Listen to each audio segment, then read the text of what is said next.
கொள்வதற்காக இந்த இடத்தில் வந்து கொண்டிருக்கிறீர்கள்.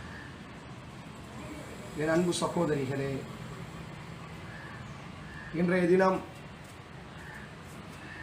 தர்பியாக்களால் எம்மில் ஏற்படக்கூடிய மாற்றங்கள் என்ற ஒரு தலைப்பு தரப்பட்டு இருக்கிறது. என் அன்பு சகோதரிகளே, வாழ்க்கையில் நாம் பல நல்ல உபதேசங்களை கேட்கிறோம். அல் குர்ஆனை நாம் படிக்கிறோம். பல நல்ல வசனங்களை நாம் உணர்ந்து கொள்கிறோம். நபிமொழியில் பல செய்திகளை நாம் படிக்கிறோம். ஆனால் இவையெல்லாம் எம்மையில் என்ன மாற்றத்தை ஏற்படுத்தி இருக்கிறது? இன்றைக்கு நமக்கு முன்னால் இருக்கக்கூடிய மிகப்பெரிய சவால் என்ன? பல உபதேசத்தை நான் கேட்கிறேன். பல மார்க்க கல்வி அமர்வுகளில், பல மார்க்க கல்வி வகுப்புகளில் நான் கலந்தும் கொள்கிறேன். இது சரி, இது தவறு என்று எனக்கு சுட்டிக்காட்டவும் படுகிறது. நான் புரிந்து கொள்ளவும் செய்கிறேன். இது சரியான பாதை, இது தவறான பாதை. குர்ஆன் வசனத்தின் மூலமாக இது நேரான பாதை, இது தவறான பாதை என்று அல்லாஹ் எனக்கு உணர்த்தவும் செய்கிறார். ஆனால் உணர்ந்த அந்த பாதையின் மீது நாம் நடக்கிறோமா? சரிகண்ட செயலின் மீது நாம் உறுதியாக இருக்கிறோமா? இது தவறு என்று சுட்டிக்காட்டப்பட்டதற்கு பிறகு அந்த தவறான விஷயத்திலிருந்து நாம் நம்மை தற்காத்துக் கொண்டிருக்கிறோமா? இதுதான் இன்றைக்கு மிகப்பெரிய ஒரு சவால். பல நல்ல விஷயங்களை கேட்கிறோம். பல மார்க்க கல்வி வகுப்புகளில் கலந்தும் கொள்கிறோம். ஆனால் எந்த மாற்றமுமே இல்லை. ஒரு இல்மை தெரிந்து கொள்வதற்கு முன்னால் எனது வாழ்க்கை பயணம் எப்படி இருந்ததோ தெரிந்ததற்கு பிறகும் அப்படியே இருக்கிறது. இது எவ்வளவு பெரிய முசீபத்! ஒரு மனிதனுக்கு ஒரு பாதை தெரியவில்லை. ஒரு மனிதனுக்கு எது தவறு எது சரி என்று புரியவில்லை. அவன் ஒரு தவறான கொள்கையில் இருப்பது என்பது ஏதோ ஒரு விதத்தில் ஏற்றுக்கொள்ளலாம். ஆனால் எல்லாம் தெரிகிறது, எல்லாம் புரிந்து கொள்கிறோம். ஆனால் அதை பின்பற்றுவது, அதன் மீது உறுதியாக நிற்பது எமக்கு சிரமமாக இருக்கிறது. இந்த குறையை நாம் எவ்வாறு சரி செய்ய போகிறோம் என்பதுதான் இந்த தலைப்பு. பேசக்கூடிய நானும், கேட்கக்கூடிய நீங்களும் இந்த குறை சரி செய்யப்பட்டே ஆக வேண்டும். வாய் வீச்சில் வல்லவர்களாக மட்டும் இருந்துவிட்டு பேசினால் மணிக்கணக்கில் மிக அழகாக பேசுகிறோம். மார்க்கத்தை பற்றி விவாதிக்க சொன்னால் மிக திறமையாக விவாதிக்கிறோம். ஆனால் அதன் மீது பயணிப்பது நமக்கு சிரமமாக இருக்கிறது என்றால் எங்கோ ஒரு இடத்தில் ஒரு மிகப்பெரிய தவறு தொடர்ச்சியாக நடந்து கொண்டே இருக்கிறது. அந்த தவறு கண்டுபிடிக்கப்பட வேண்டும். அங்குதான் பிரச்சனை தீர்க்கப்பட வேண்டும். என் அன்பு சகோதரிகள், இப்னு மஸ்ஊத் ரலியல்லாஹு தஆலா அன்ஹு அறிவிக்கிறார்கள், நாங்கள் ரசூலுல்லாஹி ஸல்லல்லாஹு அலைஹி வஸல்லம் அவர்களினுடைய கல்வி வகுப்புகளுக்கு நாங்கள் செல்வோம். சென்றால் அங்கு நடைபெறக்கூடிய கல்விகளை எல்லாம் நாங்கள் காது கொடுத்து கேட்போம். திரும்பி வரும் பொழுது எங்களினுடைய வாழ்வில் ஒரு பெரும் மாற்றம் நிகழ்ந்திருக்கும் என்று இப்னு மஸ்ஊத் ரலியல்லாஹு சொன்னார். அப்போ ஒரு ஈமான் கொண்ட இறை நம்பிக்கையாளன் குர்ஆனிலிருந்தும் நபிமொழியிலிருந்தும் இஸ்லாமிய போதனைகளை கேட்கும் பொழுது, இஸ்லாமிய போதனைகளை படிக்கும் பொழுது அவன் வாழ்வில் மாற்றம் என்பது நிகழ்ந்திருக்கும். இது நபித்தோழர்களினுடைய வாழ்வில் நடந்திருக்கிறது. திருக்குர்ஆனில் அல்லாஹ் ரப்புல் ஆலமீன் பதிவு செய்கிறான், ஃபதக்கிர். அரபியில் ஸக்கர அப்படின்னு சொன்னால் நினைவு கூர்ந்தான். ஃபதக்கிர் என்று சொன்னால் நபியே நீ நினைவு கூறுவாயாக. மறந்த ஒரு செய்தியை நினைவு கூறுதலுக்கு ஸக்கர என்று சொல்லப்படும். ஜிக்ர் அப்படின்னு சொல்றதா இல்லையா? அல்லாஹுவை நினைவு கூர்ந்தான். ஜிக்ர் அல்லாஹ், அல்லாஹுவை நினைத்தான். அப்ப அல்லாஹ் சொல்கிறான் ஃபதக்கிர், நபியே நீ அவர்களுக்கு நினைவூட்டுவாயாக, அவர்களுக்கு மார்க்க விஷயத்தை நீ கற்றுக் கொடுப்பாயாக. ஃபஇன்ன ஸிக்ர, நிச்சயமாக இந்த நினைவூட்டல் என்பது தன்ஃபஉல் முஃமினூன், இறை நம்பிக்கையாளர்களுக்கு நினைவூட்டப்பட்டால் கண்டிப்பாக மாற்றம் ஏற்படும். அல்லாஹ் சொல்கிறார். நஃபஅ என்றால் பயனடைந்தான். தன்ஃபஉல் முஃமினூன், இறை நம்பிக்கையாளர்களிடத்தில் நீ ஊட்டக்கூடிய அந்த உபதேசம், நீ போதிக்கக்கூடிய அந்த நினைவூட்டல் கண்டிப்பாக இறை நம்பிக்கையாளர்களிடத்தில் மாற்றம் வரும். அல்லாஹ் சொல்கிறார். அவர்கள் இறை நம்பிக்கையை உள்ளத்தில் சுமந்திருந்தால் நீ சொல்லக்கூடிய உபதேசம் அவர்களை மாற்றும். எத்தனை உபதேசம் நம்மை மாற்றி இருக்கிறது அன்பு சகோதரி. எந்த உபதேசத்தில் நாம் மாறி இருக்கிறோம்? எவ்வளவு ஒரு கடுமையான வார்த்தை இந்த வார்த்தை என்றால், எனது ஈமான் நெருக்கப்படக்கூடிய இடம் இந்த இடம். கேட்கிறேன் உபதேசத்தை, மார்க்கத்தை காது கொடுத்து புரிந்தும் கொள்கிறேன், ஆனால் என்னிடத்தில் மாற்றம் இல்லாவிட்டால் இந்த வசனத்தின் அடிப்படையில் எனது ஈமானே சந்தேகத்தோடு நிற்கப்படுகிறது. காரணம், இறை நம்பிக்கை இருந்தால் மாற்றம் வரும். ரசூலுல்லாஹி ஸல்லல்லாஹு அலைஹி வஸல்லம் அவர்களினுடைய தோழர்களில் ஒரு செய்தியை நான் பதிவு செய்கிறேன். அல்லாஹ் சொன்னான், நபியே அவர்களுக்கு நினைவூட்டப்பட்டால், அவர்கள் இறை நம்பிக்கையாளர்களாக இருந்தால் அந்த நினைவூட்டல் அவர்களுடைய வாழ்வில் மாற்றத்தை, தாக்கத்தை ஏற்படுத்தும். இப்னு மஸ்ஊத் ரலியல்லாஹு சொன்னார்கள், நாங்கள் நபியினுடைய கல்வி வகுப்புகளுக்கு செல்வோம், நபி எங்களுக்கு நினைவூட்டுவார், வாது உபதேசம் செய்வார், கல்வியை கற்றுக் கொடுப்பார், திரும்பி வரும் பொழுது நாங்கள் மாறியவர்களாக, மாற்றமடைந்தவர்களாக திரும்புவோம். சஹீஹ் முஸ்லிம்ல ஒரு அறிவிப்பு பதிவு செய்யப்படுகிறது. அப்துல்லாஹ் இப்னு உமர் ரலியல்லாஹு அன்ஹு, உமர் ரலியல்லாஹுனுடைய மகனார் அப்துல்லா. இவர் ஒரு வாலிபர்.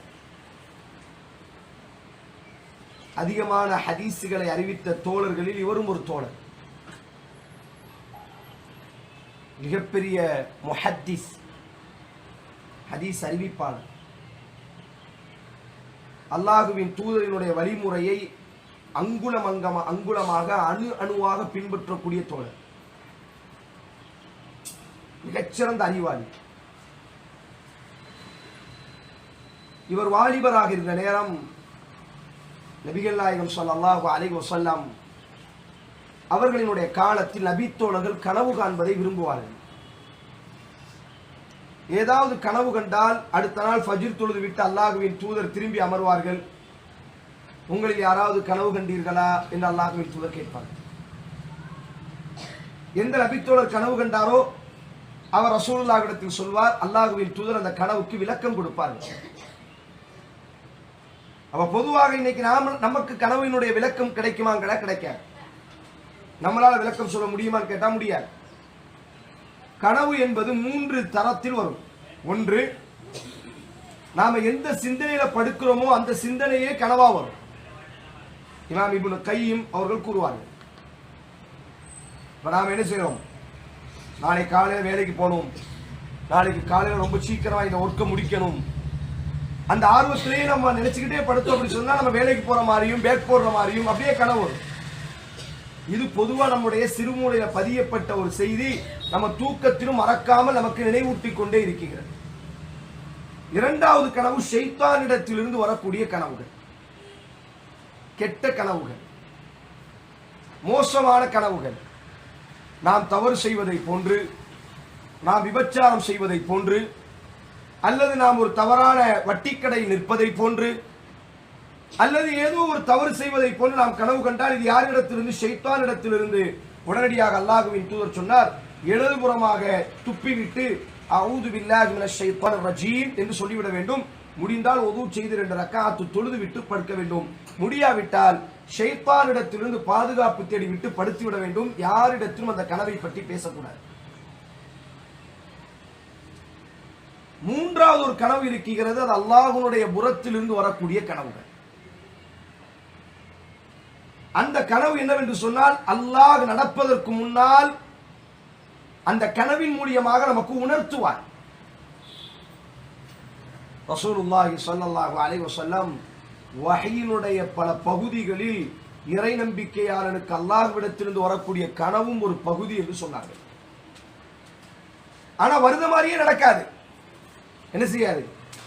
நாம் ஒரு கனவு காண்கிறோம் என்று சொன்னால் அதே மாதிரியே இருக்காது, விளக்கம் இருக்காது. அப்ப நாம் ஒரு நல்ல கனவு கண்டால் அல்லாஹுவை புகழ்வதும், நமக்கு நெருக்கத்திற்குரியவர்களிடத்தில் மட்டும் அதையோடு பேசிக் கொள்வது. பேசாம இருக்கிறது தான் நல்லது. ரொம்ப நெருக்கத்திற்குரியவரிடத்தில் மட்டும் அந்த மகிழ்ச்சியை பரிமாறிக்கொள்வதில் தவறு கிடையாது. அப்ப இது போன்றுதான் இது நம்முடைய காலகட்டம். ஆனா ரசூலுல்லாஹ் உயிரோடு இருந்த நேரத்தில் நபிக்கு அல்லாஹ் அந்த கல்வியை கொடுத்தான்.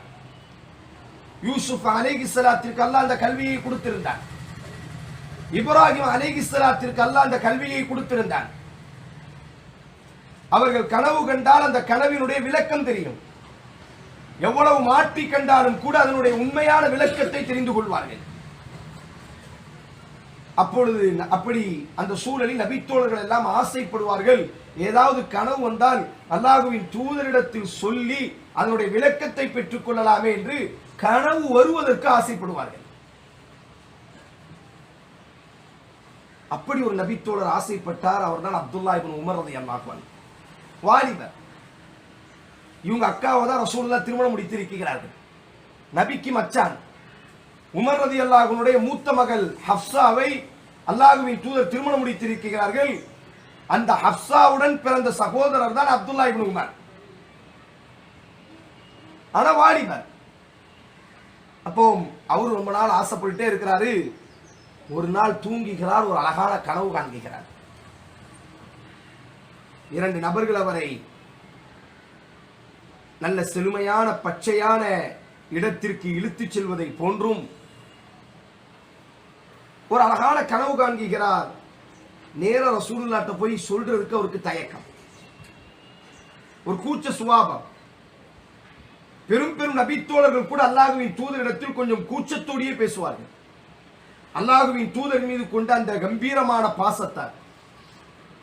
அப்துல்லா இப்னு உமர் ரலியல்லாஹு கொஞ்சம் சிறிய வாலிபரும் கூட. அதுவும் தனது சகோதரியை திருமணமும் முடித்திருக்கிறார்கள். அப்ப நேரா தன்னுடைய அக்கா வீட்டுக்கு போறாங்க. ஹப்ஸா ரலியல்லாஹு அன்ஹா அவங்கள்ட்ட சொல்றாங்க, இப்னு உமர் ரலியல்லாஹு, ஹப்ஸா, நான் நேற்று இப்படி ஒரு கனவு கண்டேன். ரசூலுல்லாஹ் அவங்க வீட்டுக்கு வந்தால் இந்த கனவுக்கு விளக்கத்தை கேட்டு எனக்கு சொல்லுங்கள் என்று தம்பி திரும்பி விடுகிறார். அல்லாஹ்வின் தூதர் தனது மனைவியிடத்தில் வருகிறார்கள். ஹப்ஸா ரலியல்லாஹு சொன்னார்கள், நேற்றைய தினம் எனது தம்பி அப்துல்லா இந்த கனவு கண்டானாம், இந்த கனவினுடைய விளக்கம் என்ன என்று கேட்டார்கள். அல்லாஹ்வின் தூதர் அந்த கனவுக்கு விளக்கம் கொடுத்துவிட்டு ஒரே ஒரு வார்த்தை அதிகமாக சொன்னார்கள், அன்பு சகோதரிகளே, இங்குதான் இறை நம்பிக்கை நெருக்கப்பட இருக்கிறது. இங்குதான் இறை நம்பிக்கை உயிர் வாழுகிறதா அல்லது செத்து விட்டதா என்று தீர்மானிக்கப்பட இருக்கிறது. அப்துல்லா மிக நல்ல பையன். ரசூலுல்லாஹ் சொன்ன வார்த்தை. அப்துல்லா, அவர் பேர் அப்துல்லா, ரொம்ப நல்லவன், ரொம்ப நல்ல வாலிபர். அவர் இரவு தொழுதால் தஹஜ்ஜத், இரவு என்று சொன்னால் ஃபஜ்ர் அல்ல, தஹஜ்ஜத் தொழுகையை அவர் கையில் எடுத்தால் இன்னும் மிக நன்றாக இருக்குமே என்று அல்லாஹ்வின் தூதர் ஒரே ஒரு உபதேசத்தை, ஒரே ஒரு நினைவூட்டலை மட்டும் கனவினுடைய விளக்கத்திற்கு பிறகு அதிகப்படுத்தி கூறினார்கள். அல்லாஹ்வின் தூதர் சென்றதற்கு பிறகு தம்பி விரைவாக வீட்டுக்கு வருகிறார்.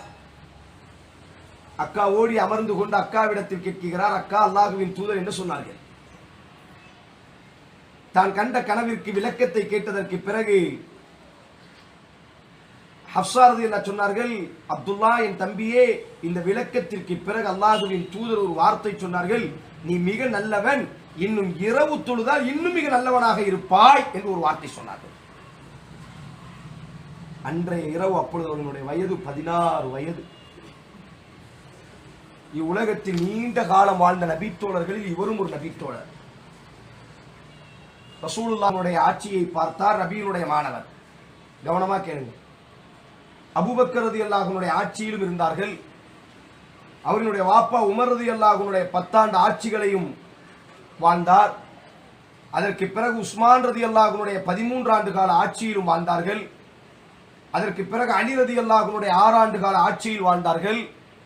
அதற்கு பிறகு ஹசன் ரலியல்லாஹு அன்ஹுடைய ஆட்சி, அதற்கு பிறகு ஹுசைன், முஆவியா, அதற்கு பிறகு மர்வான் என்று சொல்லக்கூடிய ஆட்சியாளர். கிட்டத்தட்ட 9 ஆட்சியாளர்கள் 10 ஆட்சியாளர்களை தனது வாழ்க்கையில் கண்டார்கள். மிக நீண்ட வயதுடைய நபித்தோழர். 86 வயது வரை இந்த உலகத்தில் வாழ்ந்தார்கள். 16 வயதில் இந்த உபதேசத்தை கேட்டார்கள். இமாம் முஸ்லிம் பதிவு செய்கிறார்கள், இந்த உபதேசத்தை இரவு தொழுதால் மிக நன்றாக இருக்குமே என்ற அந்த ஒரு வார்த்தையை கேட்டதற்கு பிறகு ஒரு நாளும் அப்துல்லா இரவு தொழுகையை விட்டதில்லை. ஒரு நாள் கூட விட்டதில்லை. அவரினுடைய அடிமை சாலிம் சொல்கிறார்கள், அப்துல்லா இப்னு உமர் ரலியல்லாஹு இரவிலே மிக குறைந்த நேரம் தான் தூங்குவார்கள். பதற்றத்தோடையே தூங்குவார்கள். இரவு தொழுகைக்காக எழுந்து விடுவார்கள். நான் கேட்பேன், ஏன் இரவிலே மிக குறைந்த நேரம் தூங்குகிறீர்கள்? அப்பொழுது அப்துல்லா ரலியல்லாஹு சொன்னார்கள், அல்லாஹ்வின் தூதரினுடைய நாவில் இருந்து இரவு தொழுதால் மிக நன்றாக இருக்குமே என்ற உபதேசத்தை கேட்டதற்கு பிறகு என்னால் எப்படி தூங்க முடியும்? ஆனால் நம்மில் எவ்வளவு உபதேசம் கேட்டு நானும் நீங்களும் எந்த உபதேசத்தை தொடர்ச்சியாக செய்து கொண்டிருக்கிறோம்? என் அன்பு சகோதரிகள், இதுபோல மற்றொரு நிகழ்வு இமாம் புகாரி அவர்கள் பதிவு செய்கிறார்கள். அலி இப்னு அபி தாலிப் ரலியல்லாஹு அன்ஹு, நபியினுடைய தம்பி, இந்த உம்மத்தினுடைய 4வது ஆட்சியாளர், இந்த உம்மத்தினுடைய வீரர், கல்வியினுடைய கேந்திரம் அலி ரலியல்லாஹு தஆலா அன்ஹு அவர்கள் ஒரு நாள் அவர்களுடைய வீட்டில் வறுமை. அல்லாஹ்வின் தூதர் தனது மகளை இந்த அலி ரலியல்லாஹுவிற்கு தான் திருமணம் முடித்து கொடுத்திருந்தார்கள். அப்பொழுது வறுமையினுடைய காரணமாக ஃபாத்திமா ரலியல்லாஹு தஆலா அன்ஹா தனது வாப்பாவிடத்தில் சில வேலையாட்களை வாங்கலாம் என்பதாக நினைத்து வீட்டுக்கு சென்றால் வாப்பா இல்லை. ஆயிஷா ரலியல்லாஹு இடத்தில் வந்த காரணத்தை சொல்லி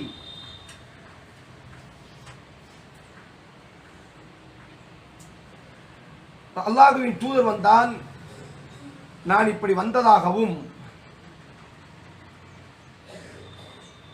எனது வீட்டுக்கு ஒரு வேலையால் தேவைப்படுகிறது, நான் சிரமப்படுகிறேன் என்று ஃபாத்திமா ரலியல்லாஹு கூறிவிட்டு சென்று விடுகிறார். நபிகள் நாயகம் ஸல்லல்லாஹு அலைஹி வஸல்லம் வீட்டுக்கு வருகிறார். ஆயிஷா ரலியல்லாஹு ஃபாத்திமா ரலியல்லாஹு வந்த விஷயத்தை சொன்னார்கள். அல்லாஹ்வின் தூதர் ஆடையை அணிந்து கொண்டு தனது மகள் வாழக்கூடிய வீட்டை நோக்கி பயணித்தார்கள். அலி ரலியல்லாஹும் ஃபாத்திமா ரலியல்லாஹும் அரபுகள் இயற்கையாகவே உச்ச நேரத்தில், வெயிலினுடைய அந்த உச்சத்தில் வீட்டில் கொஞ்சம் ஓய்வெடுப்பார்கள். ஓய்வெடுக்கக்கூடிய அந்த நேரம் அல்லாஹ்வின் தூதர் உள்ளே நுழைகிறார்கள். இருவரும் படுத்திருக்கிறார்கள். அல்லாஹ்வின் தூதர் இருவருக்கு மத்தியிலும் அமர்ந்து கொண்டு அப்படியே அந்த இருவரினுடைய காலையும் அமுக்கிக் கொண்டே அல்லாஹ்வின் தூதர் இருவரும் எழுந்திருக்க முயற்சி செய்கிறார்கள். வேண்டாம் என்று அப்படி படுக்க வைத்து அல்லாஹ்வின் தூதர் கேட்டார்கள், ஃபாத்திமா என் பாச மகளே, நீ வந்ததாகவும் நீ கோரிக்கை வைத்ததாகவும் எனக்கு சொல்லப்பட்டது. என் அன்பு மகளே, அதைவிட ஒரு சிறந்த ஒரு உபதேசத்தை, ஒரு சிறந்த நன்மையை நான் உனக்கு கற்றுத்தரட்டுமா? பாப்பா, கற்றுக் கொடுங்கள். நீங்கள் தூங்குவதற்கு முன்னால் ஒவ்வொரு முறையும் சுபஹானல்லாஹ் 33 தடவை, அல்ஹம்துலில்லாஹ் 33 தடவை, அல்லாஹு அக்பர் 34 தடவை என்பதாக இந்த திக்ரை நீங்கள் நிரப்பமாக செய்து கொள்ளுங்கள் என்று சொல்லிவிட்டு அல்லாஹ்வின் தூதர் சென்று விடுகிறார். காலம் ஓடுகிறது. அலி ரலியல்லாஹு இந்த செய்தியை அறிவிக்கிறார்கள். இந்த திக்ர் சொல்லப்பட்ட நாளிலிருந்து இதுவரை இந்த திக்ரை நான் விட்டதே இல்லை என்று சொன்னார்கள். அப்பொழுது இந்த செய்தியை கேட்ட தாபி ஆச்சரியமாக கேட்பார், அலி அவர்களே, உங்களினுடைய வாழ்க்கையில் ஒரு இரவு மிக கடுமையான ஒரு இரவு, உங்களினுடைய வரலாற்றிலேயே மிக கடுமையான ஒரு இரவு என்று சொன்னால் சிப்பீன் இரவு என்று சொல்லப்படும். அதாவது அலி ரலியல்லாஹு அவர்களுக்கும் முஆவியா ரலியல்லாஹு அவர்களுக்கும் ஆட்சி ரீதியாக ஏற்பட்ட ஒரு சிறிய பிரச்சனையில் யுத்தம் வரை மூண்டு விட்டது. 2 தரப்பிலும் நபித்தோழர்கள். மிக கடுமையான இரவு. அலி ரலியல்லாஹுவிற்கு மட்டுமல்ல, இஸ்லாமிய உலகிற்கே அது கடுமையான இரவு. நாளைய தினம் சூரியன் உதிக்கும் பொழுது இஸ்லாமிய சாம்ராஜ்யம் எதுவாக மாறப்போகிறது, என்ன மாறப்போகிறது, எத்தனை இழப்புகளை நாம் சந்திக்க இருக்கிறோம் என்று ஒவ்வொருவரும் கண்ணீர் விட்டு கதறிய இரவுகளில் அந்த ஒரு இரவு. நாளைக்கு சூரியன் உதித்தால் 2 தரப்பிலும் யுத்தம் உண்டு விட்டால் இருவருமே நபித்தோழர்கள். அப்ப அதை மேற்கோள் காட்டி கேட்கிறாரு, உங்க வாழ்க்கையிலேயே ரொம்ப கஷ்டமான ஒரு இரவு என்று சொன்னால் அது சிப்பீன் இரவு தானே. நீங்க அவர் ஆட்சியாளராக இருந்தாங்க அலி ரலியல்லாஹு அன்ஹு. அந்த இரவிலுமா இந்த திக்ரை நீங்கள் விடவில்லை? அலி ரலியல்லாஹு புன்முறுவலோடு சொன்னார்கள், அந்த இரவிலும் இந்த திக்ரை நான் விடவில்லை. இதுதான் உபதேசத்தை கேட்கக்கூடிய முறை. இன்னைக்கு எவ்வளவோ கேட்கிறோம், மணிக்கணக்கில் எவ்வளவோ சிறப்புகள் சொல்லப்படுகிறது. ஆனால் எதை நாம் பின்பற்றி இருக்கிறோம்? இங்குதான் நபித்தோழர்கள் ஈமானோடு இருந்திருக்கிறார்கள். அவர்கள் ஈமான் உயிரோடு இருந்திருக்கிறது. நம்முடைய ஈமான் செத்து விட்டது என்பதனுடைய அடையாளம் இந்த இடம்தான். என் அன்பு சகோதரிகளே, ஹைர் அல்ஹம்துலில்லாஹ், இது முதல் ஒரு பகுதி. உபதேசத்தை கேட்கும் பொழுது மாற்றம் வந்தே ஆக வேண்டும், மாறாவிட்டால் நாம் இறை நம்பிக்கையில் கோளாறுடையவர்கள் என்று குர்ஆன் பதிவு செய்கிறது. இரண்டாவது, சுஃபியான் ஸௌரி ரஹிமஹுல்லாஹ்